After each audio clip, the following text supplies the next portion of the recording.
જર જમીન અને જોરું એ ત્રણેય કજિયાના ચોરું। ગુજરાતી આ કહેવત તો તમે સાંભળી જ હશે। ત્યારે બનાસકાંઠામાં જમીનનો એક એવો કજિયો સામે આવ્યો જે કજિયામાં સગા ભત્રીજાએ જ કાકાનું ઢીમ ઢાળી દીધું। જો કે હત્યાને આત્મહત્યામાં ખપાવવા હત્યારા લાશને ડેમમાં નાખવા માટે પહોંચ્યા તો ખરા। લાશ ડેમમાં ફેંકી પણ દીધી, પરંતુ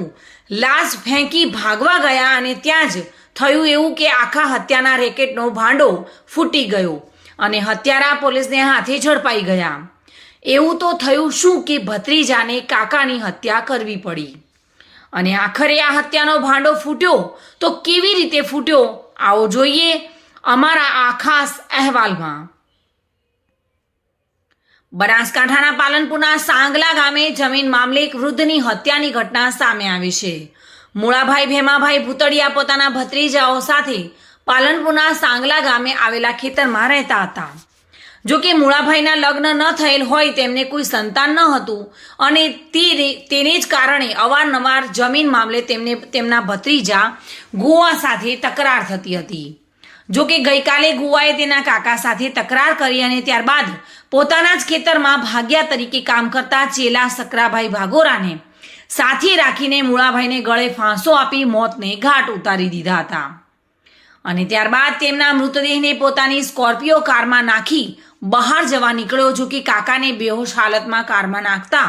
જોઈ ખેતરમાંથી ગોવાની પત્ની દોડી આવી અને તેને ઘટના અંગે પૂછ્યું તો ગોવાએ કહ્યું કે અવારનવાર જમીન બાબતે કાકો બોલાચાલી કરે છે અને જમીનનો ભાગ આપતા નથી, જેથી તેમને પતાવી દીધા છે અને હવે આ લાશ દાંતીવાડા ડેમમાં ફેંકવા જાઉં છું તેમ કહીને ગો અને તેનો ભાગ્યો સ્કોર્પિયો લઈ ડેમમાં લાશ ફેંકવા નીકળ્યા હતા। પરંતુ તે જ સમયે ગોવાનો ભાઈ ચેલાભાઈ ખેતર પહોંચી જતા ગોવાની પત્નીને ઘટનાની જાણ ચેલાભાઈને કરી દીધી, જેથી ચેલાભાઈએ ગોવાના કાકાની લાશ દાંતીવાડા ડેમમાં ફેંકે તે પહેલા જ ઘટનાની જાણ પાલનપુર તાલુકા પોલીસને કરી દેતા પોલીસ ઘટના સ્થળે પહોંચી ગઈ અને ગોવો અને તેનો ભાગ્યો જે મૂળાભાઈની લાશ ડેમમાં પટમાં ફેંકીને ભાગવા ગયા અને પોલીસે ગોવા અને તેના ભાગ્યાને રંગે હાથે ઝડપી લઈ બંને સામે હત્યાનો ગુનો દાખલ કર્યો છે અને સમગ્ર મામલે વધુ તપાસ હાથ ધરી છે। બનાસકાંઠા જિલ્લાના પાલનપુર તાલુકા પોલીસ સ્ટેશનમાં જે સાંગલા ગામે એક મર્ડર થયું હતું। જે મર્ડરમાં જે પોલીસે એને ગણતરીના કલાકોમાં પાલનપુર તાલુકા પોલીસ સ્ટેશનનું ડિટેક્શન કર્યું હતું, જેમાં વિગતો વધુમાં એવી રીતની છે કે પાલનપુર તાલુકા પોલીસ સ્ટેશનના સાંગલા ગામે જ્યાં જે આરોપી છે ગોવાભાઈ મોતીભાઈ ભૂતળિયા રહે સાંગલા પાલનપુર, તેઓએ તેમના ભાગ્યા સાથે મળીને તેમના કાકા મૂળજીભાઈ ને તેમના જમીનની જે ભાગ અન્યને વેચી કાઢશે એની શંકા વહેમ રાખીને વારંવાર તેમના વચ્ચે ઝઘડો થતો હતો। આ ઝઘડાઓના ખાસ કરીને જમીન બાબતનો હોય,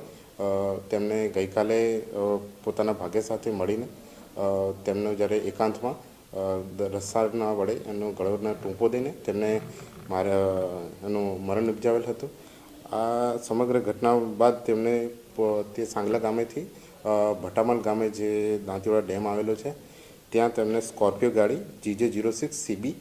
4396માં તેમને લઈ ગયા હતા અને ત્યાં પછી તેમને